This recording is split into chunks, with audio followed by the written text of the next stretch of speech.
안녕하세요. 마틀다입니다. 오늘도 이어서 아들들아 용기를 내어라 읽어드리겠습니다. 이 책은 예수님께서 오타비오 미켈리니 몬시뇰께 받아쓰게 하신 메시지입니다.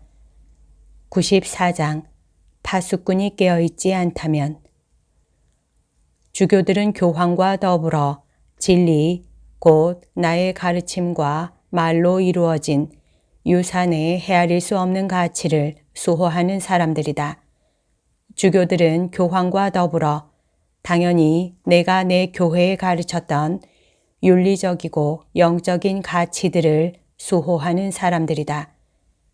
주교들은 교황과 더불어 믿음과 나의 교리와 살아있는 말에 헤아릴 수 없는 가치를 수호하는 사람들이다. 살아있는 말이라고 하는 것은 내 교회 안에 어떤 이들이 즉 교만하고 주제넘기 때문에 분명히 이단적인 신학자들이 생각하는 것과는 반대로 이는 시대가 바뀌어도 변하지 않는 영원하고 신적인 말이기 때문이다. 주교들은 교황과 더불어 구속과 내 법의 영적 가치를 마땅히 수호하는 사람들이다. 내 법은 그 자체로 영원하고 신적인 것이기에 변함없고 절대로 변할 수가 없는 것이다. 따라서 이 세상의 누구도 심지어 교황까지도 그것을 조작한다거나 인간적인 교만과 이기심에 굴복시킬 권한은 없다. 주교들은 교황과 더불어 빈틈없이 항구하게 깨어 경계해야 할 신성한 의무가 있고 이는 과거건 미래건 한결같은 의무이다.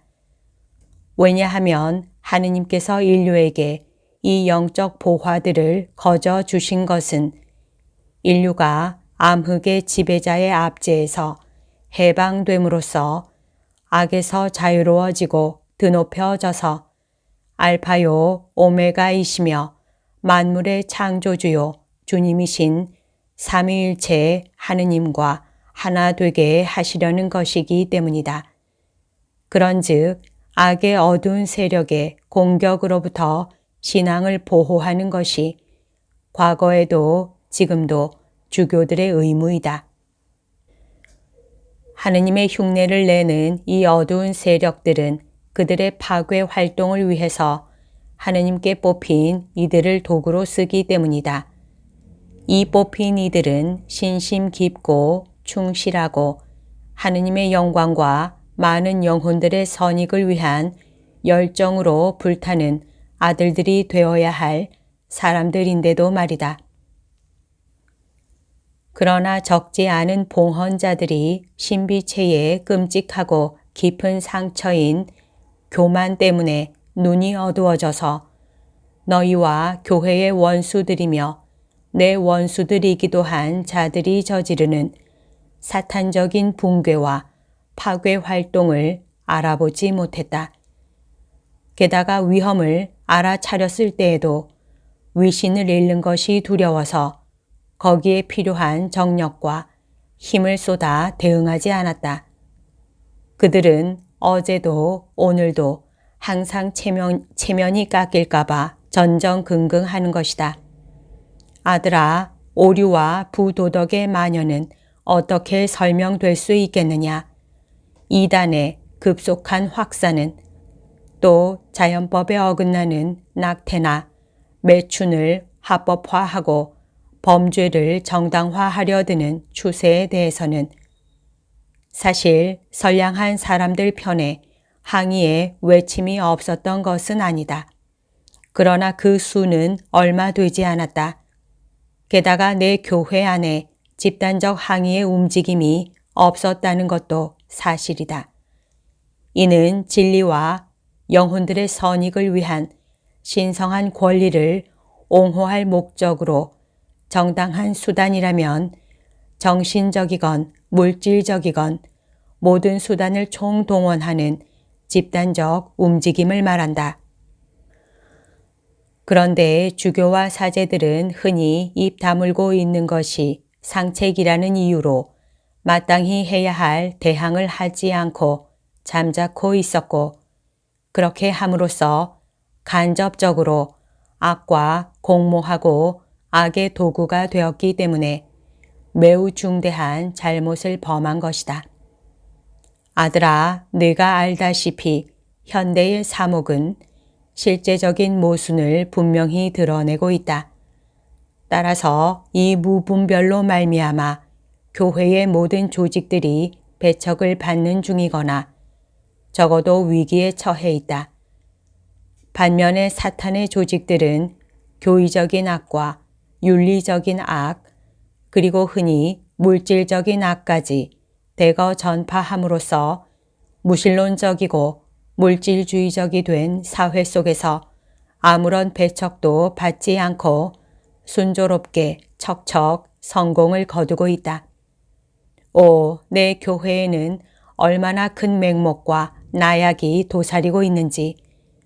하지만 성인들과 순교자들은 결코 겁쟁이가 아니었고 지금도 아니고 앞으로도 아닐 것이다. 하느님과 내 교회의 원수들은 악을 위해서 서로 단합하였다.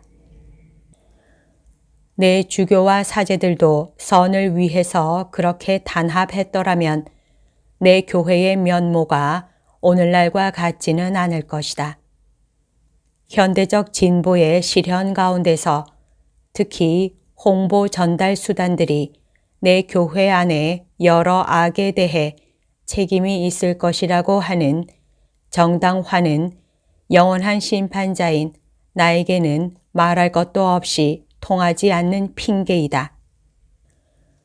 나는 하느님이니 현재적 위기의 모든 근원을 완전히 알고 있다.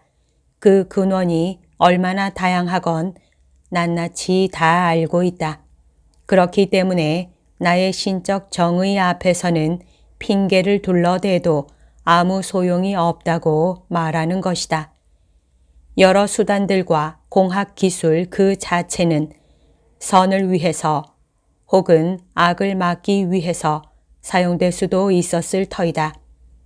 합리주의나 마르크스주의적 자만심이 없는 살아있는 믿음, 행동적이고 순수한 믿음으로 악의 세력들과 대항했더라면 말이다.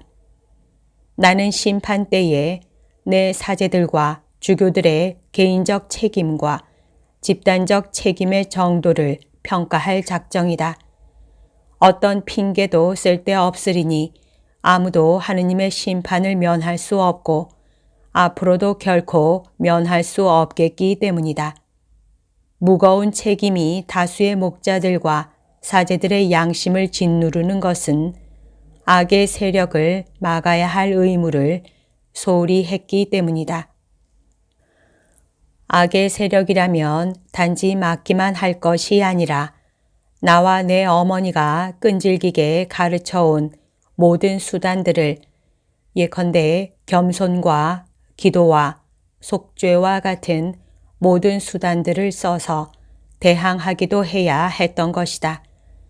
한 번 더 말하지만 그들은 그리스도인다운 삶의 규정을 본질적으로 변형시키고 말았다.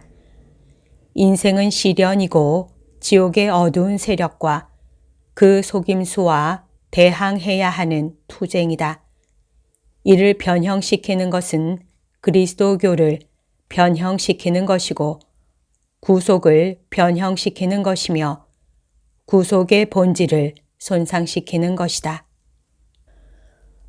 그렇다, 아들아, 반역하지 않고 저지른 잘못을 겸손하게 참회하는 것이 더 낫고 더 슬기로운 행위일 것이다. 너에게 강복한다. 나를 사랑하여라. 1976년 12월 9일. 여기까지가 오늘 들려드릴 내용입니다. 오늘도 하느님의 뜻 안에서 서로 사랑하는 하루 보냅시다. 사랑합니다. 축복합니다.